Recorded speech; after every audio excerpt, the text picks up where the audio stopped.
ఏంటి కౌశిక్ గారు కొత్త కొత్త స్టోరీతో వచ్చారా? కొత్త స్టోరీ కాదు, స్టోరీస్తో వచ్చా. స్టోరీసా? యా. హారర్ ఫిల్మ్, మల్టీవర్స్ అట్లాంటివి ఏమన్నా? ఈసారి మన ఫిల్మ్ కాదు, audience film.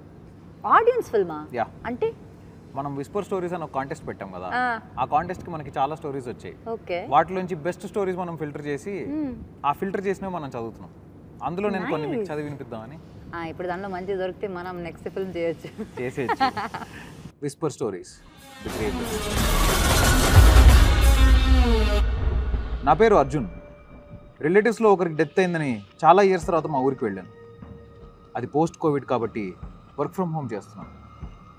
On going project ఉండడం వల్ల ఆ రోజు లీవ్ పెట్టకుండా డెత్ అటెండ్ అయ్యి ఆ తర్వాత రిలేటివ్ ఇంట్లోనే కూర్చుని వర్క్ చేసుకుందాం అనేది నా ప్లాన్. కన్సోలింగ్ అండ్ ఫార్మాలిటీస్ అయిపోయాక ఫ్యూనరల్ కోసం అందరం గ్రేవ్యార్డ్కి వెళ్ళాం. మా ట్రెడిషన్ ప్రకారం మేము శవాన్ని కాలుస్తాం. నాకు ఫ్యూనరల్ని అంత దగ్గరగా చూడటం అదే ఫస్ట్ టైం. అలా క్రిమేషన్ స్టార్ట్ అయింది. నాకు వర్క్ నుంచి నోటిఫికేషన్ వచ్చింది. యూఎస్ క్లయింట్ అర్జెంట్గా కాల్ కనెక్ట్ అవ్వాలని అడిగారు. ఇమీడియట్గా ఎవరికి చెప్పకుండా నేను నా కజిన్ ఇంట్లో ఒక రూమ్లోకి వెళ్ళి ల్యాప్టాప్ ఓపెన్ చేసి కాల్ కనెక్ట్ అయ్యాను. బట్ ఎందుకో ఆ గ్రేవ్యార్డ్ స్మెల్ ఇంకా నాతో పాటే నేనున్న రూమ్లోకి వచ్చి ఆ రూమ్ అంతా అదే వాసన వస్తున్నట్టుగా అనిపించింది. I could feel that exact smell. Literally ఇంకా శ్మశానంలోనే ఉన్నాననే ఫీలింగ్ వచ్చింది. రూమ్ స్ప్రే ఎన్నిసార్లు కొట్టినా ఆ వాసన పెరుగుతోందే తప్ప తగ్గట్లేదు. నా చుట్టూ ఏదో స్మోక్ కమ్మేసినట్టుగా అనిపించింది. అంతే, ఒక్క సెకండ్ కూడా ఆలోచించకుండా పరిగెత్తుకుంటూ గ్రేవ్యార్డ్ సైడ్ వెళ్ళాను. అక్కడ ఎవరూ లేరు. అందరూ చెరువు దగ్గర స్నానం చేయడానికి వెళ్ళారు. నేను కూడా అక్కడికి వెళ్ళి మా అన్నయ్యకి ఇలా జరిగిందని చెప్పాను.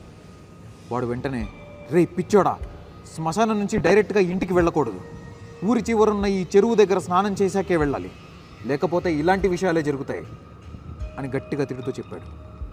అంతే, ఇంక చెరువులోకి దూకి 3 సార్లు కాదు 30 సార్లు మునిగి దేవుడికి దండం పెట్టుకుని వచ్చేసా. ఆ తర్వాత అంతా నార్మల్ అయిపోయింది. పెద్దలు ఏదైనా చెప్తే అది ఊరికే చెప్పరు కదా అని ఆ రోజు అర్థమైంది. It's a very interesting story. Creepy story, very creepy story.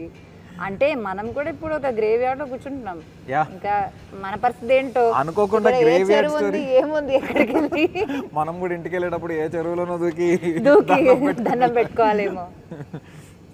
అసలు మీరైతే గ్రేవ్యార్డ్కి వెళ్తారా? ఒకవేళ వెళ్ళినా చెరువు దగ్గర దూకి స్నానం చేసి ఇంటికి వెళ్ళడం మర్చిపోకండి.